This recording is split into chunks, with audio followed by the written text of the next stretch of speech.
Chapter 12, Part 3. I had my dictaphone with me, and Mr. Moreno was happy enough to let me record the conversation.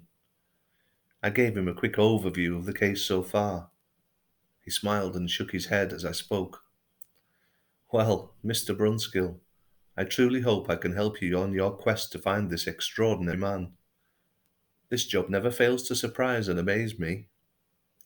He pulled up another chair for me to sit on near the window, and we both gazed out at the numerous ships and boats chugging in every direction across the choppy waters. It was another cold, crisp day, but the sun was high and the clear blue sky gave the impression that summer had arrived early. At least that is how it felt in this heated office looking out at the harbour behind the comfort of double-glazed windows. I'm sat back in the cafe now with my earphones in and an endless supply of coffee on tap. I will write down the questions and responses while they're fresh in my mind, along with a few notes and next steps. Yet again, my mojo is back and my tail is up. The search confirmed what I had hoped. The three of them had arrived in the city in the spring of 1948. They were, according to Daniel in England, reasonably well off and had the means to be self-sufficient, for a while at least. In some ways I thought that this might make my task even harder, as Ernie had no real need to seek out or register with a job agency or a charity. Understandably, his sole focus would have been on finding the parents of the twins. Mr. Moreno had also managed to locate the parents, who had arrived in New York in late 1945. Their names were Tobias and Nuria Kaplan.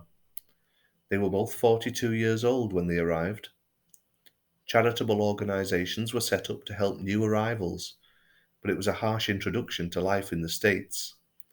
At that time, the Jews did not really have an area, if you like, to call their own, and they were dispersed all over the city and into New Jersey. But drawing together into their like-minded communities where they could.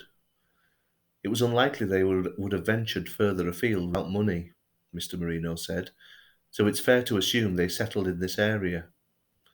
It gave me something to go on nevertheless. Names give an identity, and with an identity I have something concrete to look for. Below is a rough transcript of our conversation. I will go over the answers when I get into the hotel and try to plan my next move. Me. What would happen to the passengers when they first arrived in the city? Mr. Moreno. By 1948, the process of immigrants was fast and efficient. It needed to be. People were arriving every day from all parts of the globe. Unless there was a very good reason for doing so, for example, illness or criminal activity, the port authorities did not want to detain people unnecessarily. Truman's new laws were designed to make it easier for immigrants to enter the US, but quotas were still in place to cap numbers. The fear was that the immigrants would become a burden on the federal government and take far more out than they would actually give back. The labour market was strong following the resurgence after the 1930s recession, but hospitals and schools were not equipped for such an influx and population growth. Anyway, it made sense for the ports to have a quick turnover of people within the compound. Paperwork checks would have been quick and minimal. So long as you could say the name that was on your ticket, you'd probably be fine. Each passenger, especially those in lower classes, were given a short medical examination, as the staff were very adept at spotting the signs of lingering illness or disease. If they were happy that you were healthy enough, you would be given the green light to leave and enter the US of A. What would they do next? I asked. Where would they go? Again, this was very much down to the individual, he told me. There were no more barriers. You had a pass into the city. Most would head for Manhattan to start with and then look for a place to stay. There wasn't a shortage of rooms and cheap labour, although the conditions for both would be very dangerous and grim. New immigrants would be used and abused. If they were expecting a warm welcome, they would soon realise the grass wasn't always greener. You had to work hard and fight to survive here. It was a new life and a new start, but it wasn't a bed of roses. If you knew someone here already, that would have probably given you an advantage, perhaps a place to lay your head while you found your feet. But if you were alone, you would have found life a lot harder. The streets were awash with the homeless during the 40s. Mr. and Mrs. Kaplan would have been at the bottom end of the food chain, knowing what we know of their background. I asked him if there were any organisations or charities they could turn to. There were many, he said, but some very unscrupulous ones. But as you can imagine, everyone wanted to access some form of help. People were desperate, but they were not able to help everyone. Many just had to fend for themselves. A lot of the organisations would help families with younger children or elderly. Some were discriminatory and would only offer support to followers of a certain religion or sect. Some asked for payment or a cut of wages for any employment gained. It was basically a free-for-all, and it could be argued that it was the survival of the fittest. Many didn't survive, or they chose to return to their own country, if it was possible. The mortality rate for immigrants was high too. Many hospitals simply wouldn't admit them. Truman's intentions were honourable, and the wish of Congress was to reach out to the suffering, but there were not many measures in place to deal with the vast numbers of new arrivals. I asked him what kind of documentation they were expected to have. This was a contentious issue, he said, and one that proved to be a bureaucratic nightmare for the government. Most people arrived with next to nothing through no fault of their own, especially around the war years. Passport and visa identifications that we hold so dear now were non-existent, and with the ports keen to process as many as they could, as quickly as they could, they were out the door and invisible to the state before any documentation could be issued. So many people fell through the cracks, thousands even. The country did not have means to track and trace them, and they would only ever be noticed again if they secured registered paid employment and started to contribute to the tax system. It is highly doubtful that we'll ever know the true population of the city at that time. These were balmy years. Nowadays, the accountability is so strict, you can't break wind without appearing in a database somewhere. But then it was much more different. So to answer your question, the majority were not expected to have any documentation, and they weren't given any on arrival either. I said to him, if Mr. and Mrs. Kaplan received no help from a charity and they had no money, where were they likely to go?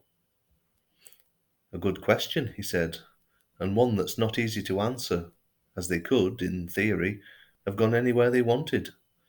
But more than likely they would have congregated with their own. By that I mean Jews with Jews or Poles with Poles. There were pockets of Jewish communities spread across the city, and numbers grew considerably, with more and more people arriving. At least by doing so, new arrivals could take advice from those already established in the city, and from those who could speak the same language. Culturally, it was a shock for the locals as well as the immigrants. Long-standing New Yorkers resented the influx, even though many of their own families had arrived in the same way, and they needed some kind of support when they did.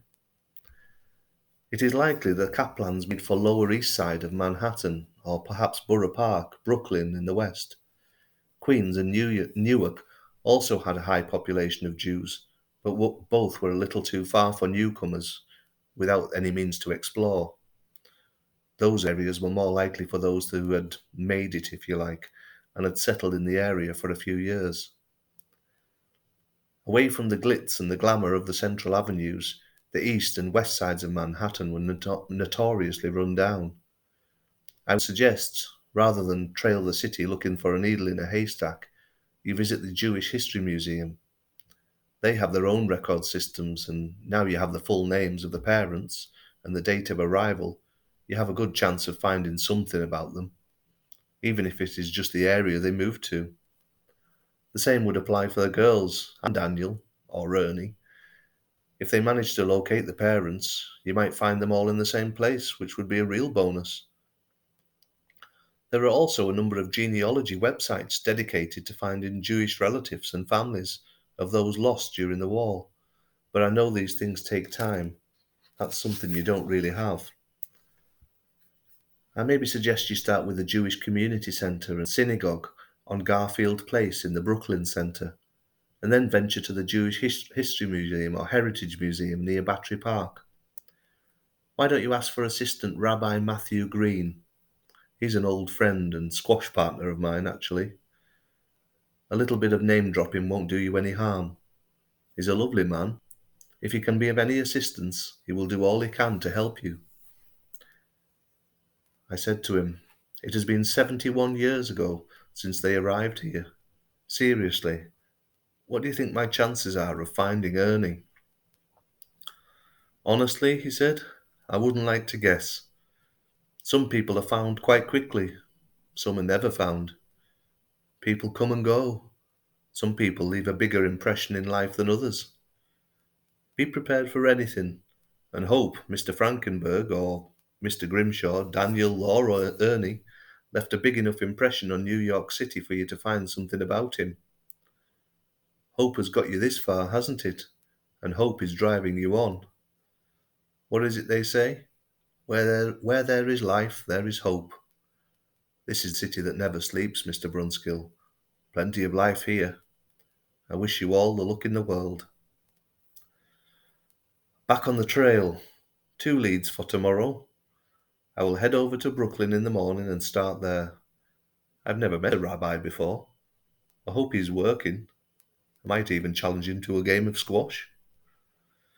Well, it's been another fascinating day, and I even managed to get myself booked into the Lexington for another 2 nights for only £156. Magic. Another early morning breakfast in Tucker's, methinks. Come along, Mr. Diary. The ferry will be leaving in 20 minutes, and I want to be on it. Farewell, Ellis Island. Goodbye, Statue of Liberty. I hope we meet again. And thank you, Mr. Marino. Looking over towards Manhattan and Brooklyn as the sun begins to set, I find myself asking the same question over and over again in my mind. Where the bloody hell are you, Ernie?